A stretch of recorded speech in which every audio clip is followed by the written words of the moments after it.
नमस्कार, मैं हूं शम्स ताहिर खान और आप देख रहे हैं वारदात।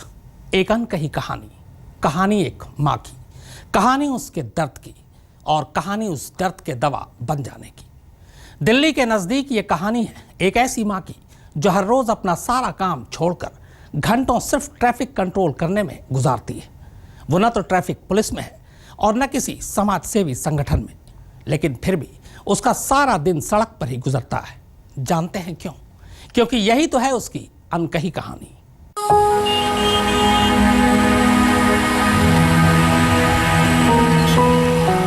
मेरे को किसी से कोई मदद नहीं है, या कभी कोई एक्सीडेंट भी हो जाए मेरा तो उसके लिए भी कोई हेल्प नहीं।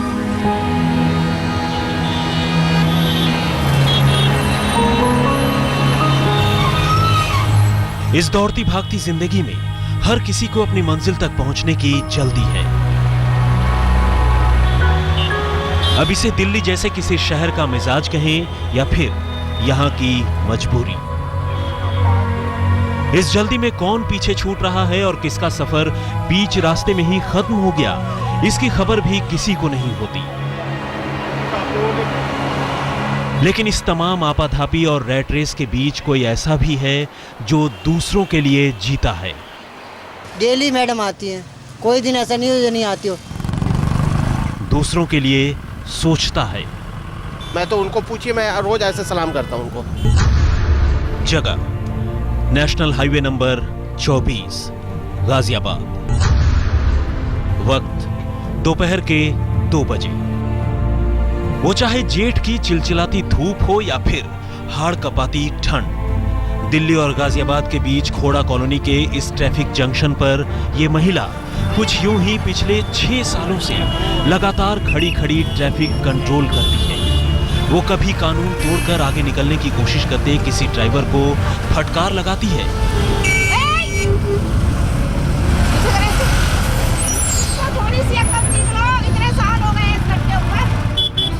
तो कभी बात मानने पर किसी मुसाफिर की पीठ पर प्यार से थपकी भी देती है। लेकिन सवाल यह है कि सफेद सलवार सूट, सिर पे टोपी, हाथ में रूल और गले में व्हिसल लिए इस महिला का आखिर ये कैसा जुनून है? आखिर क्यों ये साल के 365 दिन यूं ही अकेली इस सड़क पर खड़ी खड़ी ट्रैफिक सुधारने की कोशिश करती है? आखिर क्यों वो रोज सुबह सुबह तैयार होकर इस जगह पर पहुंचती है? और क्यों घंटों तक धूल और धुएं के बीच एक दम घोटू वक्त गुजारने के बाद वो देर शाम को घर लौट जाती है, बगैर किसी चाहत, बिना किसी फायदे, दौलत या फिर शोहरत के? आखिर कोई सालों से ऐसा कैसे कर सकता है? तो यकीन मानिए, इन सभी के सभी सवालों के जवाब दिल को पिघलाने के लिए काफी है। 50 साल की डोरिस फ्रांसिस की ये कोशिश और उनके जज्बे की कहानी रोंगटे खड़े करती है।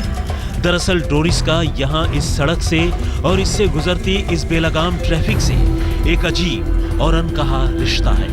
रिश्ता ठीक उतने ही दिनों का जितने दिनों से वो इस सड़क की और यहाँ से गुजरते तमाम लोगों की होकर रह गई। दरअसल डोरिस की जिंदगी में कुछ ऐसा है जो उन्हें इस तरह रोज ट्रैफिक कंट्रोल करने के लिए प्रेरित करता है। वैसे तो इस जगह से हर रोज गुजरने वाले तकरीबन 90% लोग डोरिस की इस कहानी से अनजान हैं। लेकिन जो डोरिस की दर्द भरी कहानी जानते हैं, उनका सिर हमेशा डोरिस और उनकी कोशिश के लिए इज्जत और अदब से झुक जाता है। दरअसल 6 साल पहले डोरिस को यहाँ इसी सड़क पर एक एक्सीडेंट की शक्ल में ऐसा जख्म मिला कि फिर वो उसकी जिंदगी के लिए कभी न भरने वाला जख्म साबित हुआ।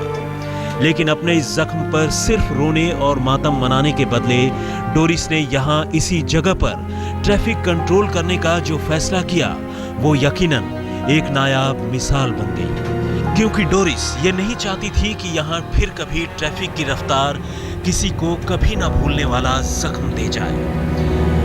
लेकिन आखिर क्या था वो जख्म और कैसे एक ही झटके में बदल गई डोरिस की जिंदगी? ये कहानी भी कम कचोटने वाली नहीं।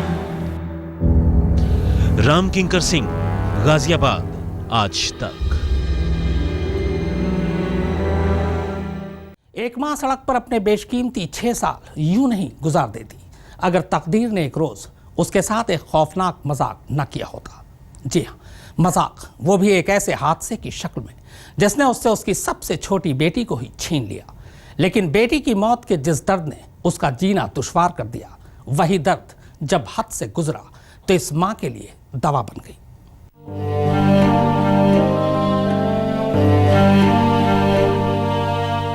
दिल्ली और गाजियाबाद को जोड़ने वाले नेशनल हाईवे नंबर 24 के इसी चौराहे पर आकर जैसे डोरिस फ्रांसिस की जिंदगी ठिठक सी गई। 6 साल पहले इसी जगह डोरिस के साथ कुछ ऐसा हुआ जिसने उसकी जिंदगी बदल कर रख दी। और आज भी डोरिस अपना सारा कामकाज छोड़कर बस ट्रैफिक कंट्रोल करने में लगी रहती है। आखिर क्या था वो हादसा और कैसे बदल गई डोरिस की जिंदगी? इस सवाल का जवाब जानने के लिए हम खोड़ा कॉलोनी के चौराहे पर डोरिस की स्वघोषित ड्यूटी खत्म होने के बाद उसके साथ उसी के घर जा पहुंचे। कभी डोरिस का भी भरा पूरा परिवार हुआ करता था, पति, 4 बेटियां और 1 बेटा। लेकिन 6 साल पहले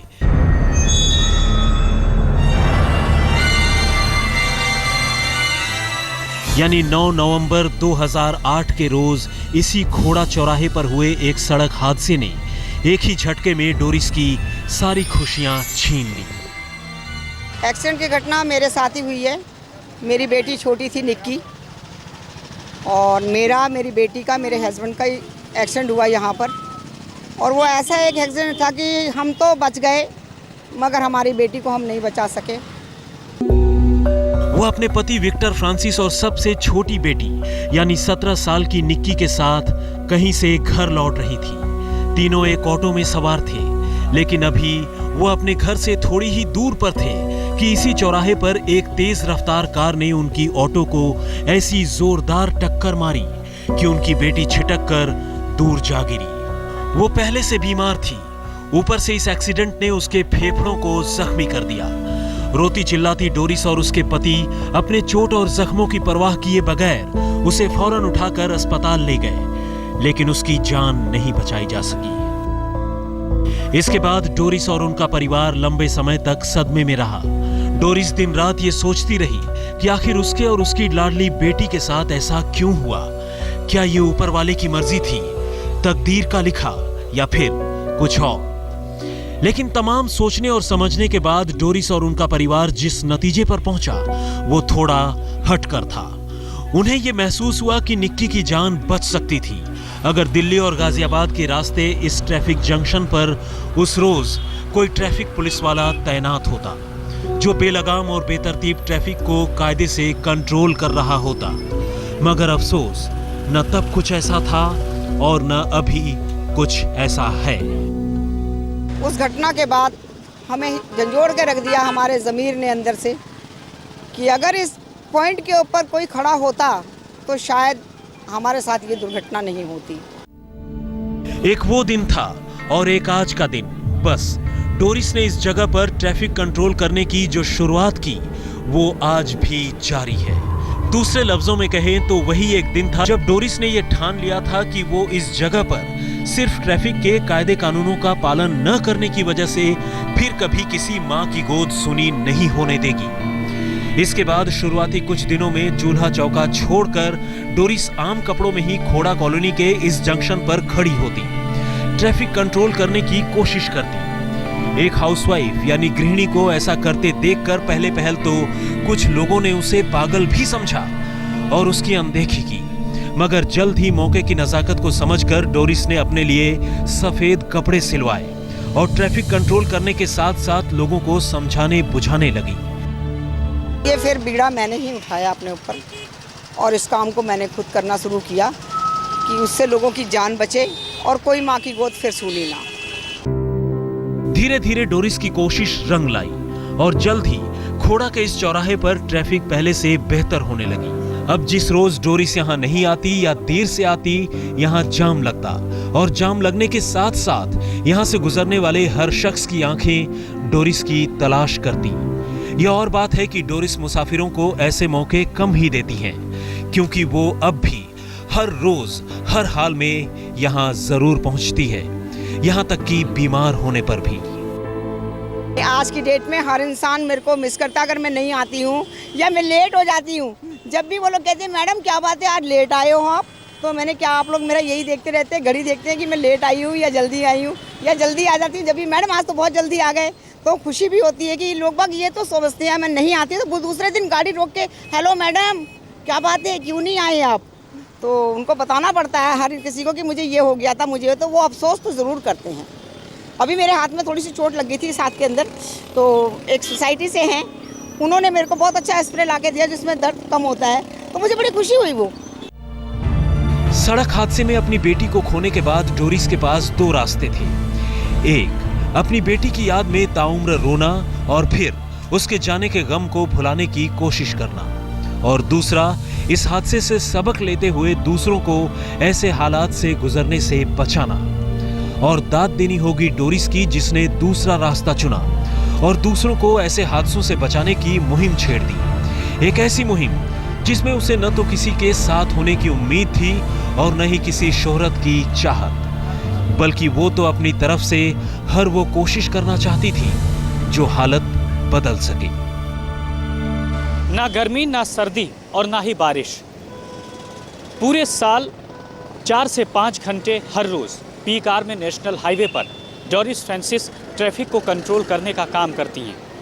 लोगों में डोरिस फ्रांसिस का काफ़ी क्रेज है, लेकिन प्रशासन ने अभी आंखें मूंद रखी हैं। प्रशासन ने डोरिस फ्रांसिस के लिए कुछ भी नहीं किया। कैमरामैन वाहिद बेग के साथ राम किंकर सिंह, गाजियाबाद, आज तक। हजारों लोगों की भीड़ को बिना किसी कानूनी हक के अपने इशारे पर रुकने और चलने के लिए मजबूर करने वाली ये मां अब इस सड़क से गुजरने वाले हर खास आम की जरूरत बन चुकी है। जरूरत ऐसी कि जिस रोज ये मां नहीं आती लोग दफ्तर में लेट पहुंचते हैं। जरूरत ऐसी कि जिस रोज ये मां नहीं आती बच्चों का स्कूल छूट जाता है। परेशानी नहीं होती निकलने में, और उसमें जैसे कोई बच्चे छुट्टी के टाइम पे निकलते हैं उन्हें कोई परेशानी नहीं होती, गाड़ी रोक देते हैं, आराम से निकल जाते हैं बच्चे। फ़ायदा नहीं ना इनको कोई फ़ायदा है इससे, फिर भी ये ट्रैफिक डेली निकालती है यहाँ से। इस रोड पे बहुत इनका सपोर्ट है यहाँ पर, इस रोड पे लोगों को इनके से फ़ायदा है। एवरी डे आई सैल्यूट हर। मैं तो उनको पूछिए, मैं रोज़ ऐसे सलाम करता हूँ उनको। इतना मदद है, और यहाँ जितने पुलिस वाले खड़े रहते हैं शायद ही वो कोई उस पर ध्यान देते हैं। ये पहचान है उस माँ की जो अपनी जैसी दूसरी माँ की गोद सुनी होने से बचाना चाहती है। ये पहचान है उस माँ की जो हर बच्चे को खुश देखना चाहती है, और ये पहचान है उस माँ की जो अपने दर्द को दूसरों के लिए दवा बनाना चाहती है। और तमाम लोगों की ये गवाही इस बात की तस्दीक करती है कि ये माँ अपनी कोशिश में कितनी कामयाब हुई। दरअसल सड़क हादसे में अपनी लाडली बेटी को खोने के बाद डोरिस ने अपनी तकलीफ दूर करने के लिए दूसरों की तकलीफ को कम करने का फैसला कर लिया। उसने ठीक उसी जगह पर हर रोज ट्रैफिक कंट्रोल करने का फैसला किया जहां हुए सड़क हादसे में उसकी बेटी की जान चली गई। और सलाम करना होगा डोरिस के उस कोशिश को कि पिछले 6 सालों से वो लगातार अपने इस मिशन को न सिर्फ पूरी शिद्दत से निभा रही है बल्कि आगे भी निभाने का इरादा रखती है। अगर वो ना रहें तो मॉर्निंग में हम लोग बच्चे को छोड़ने जाते हैं या लेने के लिए जाते हैं तो बहुत ज़्यादा परेशानी होती है। पुलिस कोई भी काम नहीं करती है, मैडम का बहुत बड़ा हाथ रहता है। मैडम बहुत ज़्यादा कंट्रोल करती है, बहुत अच्छा मोटिवेशन करती हैं समाज के लिए और हम सभी लोगों के लिए कि हम लोग ऐसे निस्वार्थ काम करें। वैसे डोरिस की इस कोशिश के रास्ते में मुश्किलें भी कम नहीं आई। कई लोगों ने उसके नेशनल हाईवे पर बिना किसी अधिकार के यूं ट्रैफिक कंट्रोल करने पर सवाल खड़े किए। कई लोगों ने इसे गैर कानूनी बताया, लेकिन एक मां की जुनून के आगे इन सोच की सारी जंजीरें टूटकर बिखर गईं और देखते ही देखते लोगों ने डोरिस की इस कोशिश को सलाम करना शुरू कर दिया। अब हालत यह है कि डोरिस की मौजूदगी यहाँ के लोगों की जरूरत बन चुकी है। हर इंसान को ये मैसेज पहुंचाना चाहती हूँ मैं इस तरह कि भाई अगर आप लोग भी थोड़ा थोड़ा ये काम कर लोगे तो बहुत से एक्सीडेंट बच सकते हैं। खासकर इस खोड़ा कट के लिए तो मैं सरकार से भी निवेदन करूंगी कि अगर वो इस कट के ऊपर हमारी एक प्रार्थना सुन ले कि यहाँ लाल बत्ती हो जाए और नीचे से अंडरपास बन जाए तो दुर्घटना जो कम हो जाएंगी वो होएंगी नहीं। लोग मानते हैं कि अगर डोरिस ना आए तो वो वक्त पर दफ्तर न पहुंच पाए। कुछ मानते हैं कि बच्चे स्कूल न जा पाएं, लेकिन हैरानी होती है शासन प्रशासन के उन नुमाइंदों पर जो इतना होते हुए भी न सिर्फ डोरिस की कोशिशों पर आंखें मूंदे बैठे हैं, बल्कि उनकी मदद के लिए किसी कानून के मुहाफिज को कभी उस चौराहे तक नहीं पहुंचने देते। डोरिस का साफ कहना है, इंसानियत के लिए और इंसानों के कल्याण के लिए वो इस तरह का काम करती रहेंगी, चाहे उनको इसके बदले में कुछ मिले या नहीं। कैमरामैन वाहिद बेग के साथ राम किंकर सिंह, गाजियाबाद, आज तक।